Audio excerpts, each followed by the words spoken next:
The life you end up living isn't decided by luck. It's decided by the choices you make, quietly, daily, often without realizing their weight. Whether you struggle financially, live comfortably, or build serious wealth eventually comes down to one thing: the quality of your decisions. And here's the good part: decision-making isn't some talent you're born with. It's a skill, and like any skill, it can be learned. One of the sharpest decision-makers of the modern era is Jeff Bezos, the founder of Amazon. Today, we're breaking down the key decisions that turned a small online book idea into one of the most powerful companies on Earth, and more importantly, how he thought while making them. By the end of this video, you won't just understand Bezos better, you'll think more clearly about your own choices. Welcome to Basic Finance Teacher, where big ideas shape bigger futures. Let's start with the truth most people avoid. There is no such thing as a decision without regret. Every meaningful choice costs you something. Back in 1994, Jeff Bezos came face to face with this reality. At just 30 years old, he had already reached the top tier of Wall Street: senior vice president, prestigious hedge fund, high salary, total security. Then, he discovered a statistic that changed everything. The internet was growing at an explosive rate, thousands of percent every year. That's when the idea hit him. What if people bought books online? The thought excited him, but it also terrified him. Leaving Wall Street meant walking away from comfort, status, and years of hard work. Staying meant always wondering, what if? Jeff wrestled with this for weeks until he asked himself one simple question that clarified everything. When I'm 80 years old, which regret will hurt more, trying and failing, or never trying at all? That was the moment he knew. Failure was something he could live with. Regret wasn't. So he quit, packed his car, drove across the country, and started Amazon from a garage, without guarantees, without certainty, without safety nets. Here's the lesson. Every yes you make is also 1,000 no's, but you get to choose which regret you're willing to carry.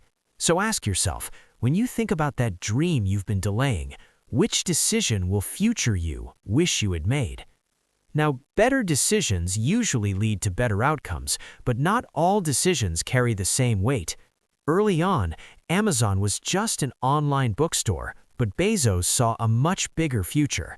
He wanted Amazon to sell everything. The problem?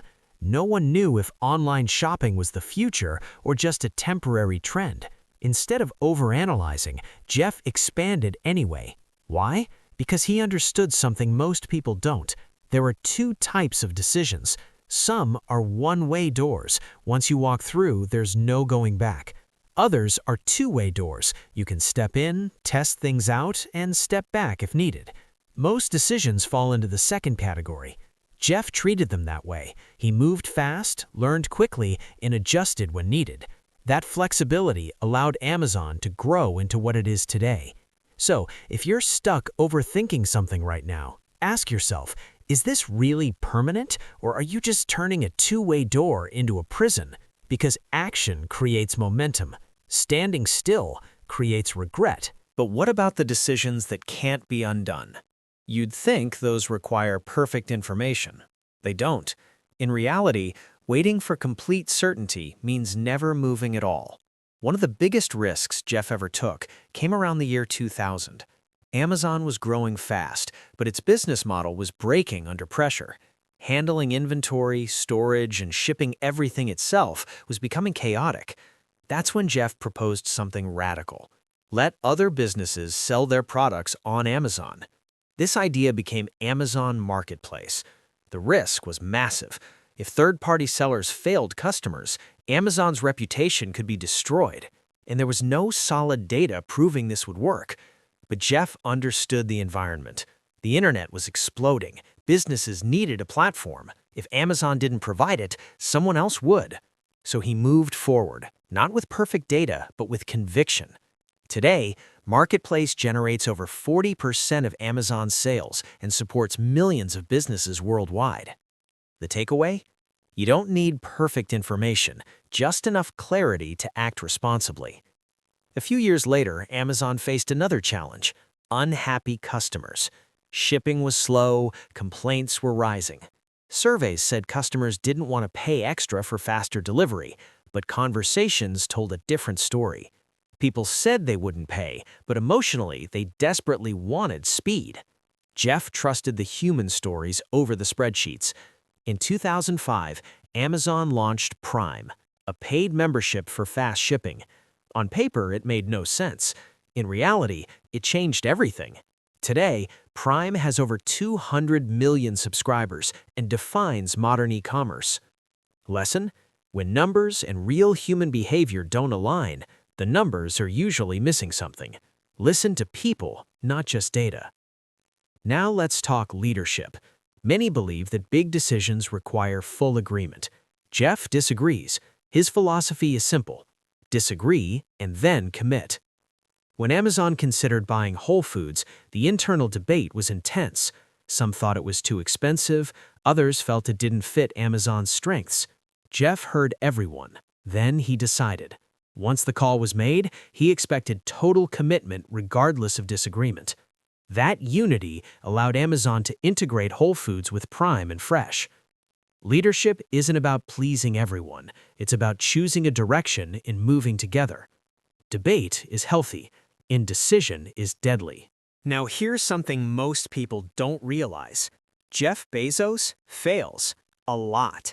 Fire Phone, Z-Shops, Amazon auctions, dash buttons, countless experiments that went nowhere. Each one cost millions, but Jeff doesn't fear failure. He budgets for it. Why? Because you don't need every bet to win. You just need a few massive wins to outweigh dozens of losses. That's why Amazon keeps experimenting, because when they win big. So if fear of failure is holding you back, understand this: the real risk isn't failing, it's never placing enough bets to succeed. Finally, let's talk about the decision that paid off more than any other. In the early 2000s, building a website meant buying expensive servers and infrastructure. Every company had to do it themselves. Everyone accepted this, except Jeff Bezos. He realized Amazon already had world-class infrastructure, so he asked a strange question: why not sell it? That idea became Amazon Web Services, AWS. It took years to understand, years to profit, years to matter, but Jeff wasn't thinking short-term. Today, AWS generates over $90 billion annually and produces the majority of Amazon's profits, more than the retail business itself.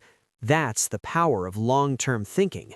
If you want to think like a billionaire, stop asking what pays off this year. Start asking what decision will still matter 10 or 20 years from now. Because the choices you make today don't just shape tomorrow, they shape your entire future.